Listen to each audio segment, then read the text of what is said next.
Hello friends, time rider എന്ന YouTube ചാനലിലേക്ക് സ്വാഗതം. അപ്പം നമ്മൾ ഇന്നത്തെ യാത്ര വനിതാ വിനോദ വീട്ടിലേക്കാണ്. നമ്മുടെ മമ്മൂക്കേന്റെ ബസൂക്ക കാണാൻ. അപ്പം നമുക്ക് വീഡിയോ പക്കളാം. 2025 പുറത്തിറങ്ങിയ ഒരു മലയാളം ആക്ഷൻ ത്രില്ലർ ചിത്രമാണ് ബസൂക്ക. ബീനോ ഡെന്നിസ് ആദ്യമായി സംവിധാനം ചെയ്ത ചിത്രം. യു.ഡി ഫിലിംസും തിയേറ്റർ ഓഫ് ഡ്രീംസും ചേർന്നാണ് ഇത് നിർമ്മിച്ചിരിക്കുന്നത്. മമ്മൂട്ടിയും ഗൗതം വാസുദേവ മേനോനും പ്രധാന വേഷങ്ങളിൽ അഭിനയിക്കുന്നു. 2018 മാർച്ചിൽ ഡെന്നിസ് 3 വർഷത്തോളം തിരക്കഥ എഴുതിയ ഒരു ചിത്രത്തിന്റെ സംവിധായകനായി അരങ്ങേറ്റം കുറിക്കുമെന്ന് റിപ്പോർട്ട് ചെയ്യപ്പെട്ടപ്പോഴാണ് ഈ പ്രോജക്റ്റ് വികസിപ്പിച്ചെടുത്തത്. തിരക്കഥയുമായി അദ്ദേഹം മമ്മൂട്ടിയെ സമീപിച്ചിരുന്നു. അദ്ദേഹം തന്നെ സംവിധാനം ചെയ്യാൻ മുൻഗാമിയെ പ്രേരിപ്പിച്ചു.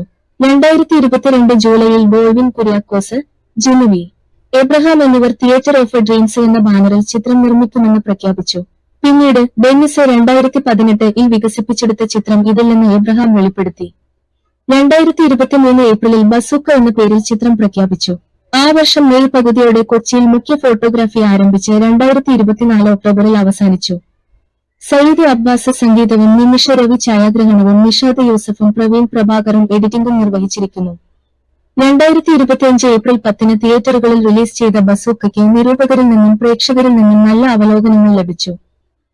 എന്തായാലും നമ്മ വന്ന സമയത്ത് നമ്മുടെ വനിതാ വിനോദ ഫാൻസ് കോമ്പറ്റീഷൻ ഒന്നും കണ്ടില്ലായിരുന്നു.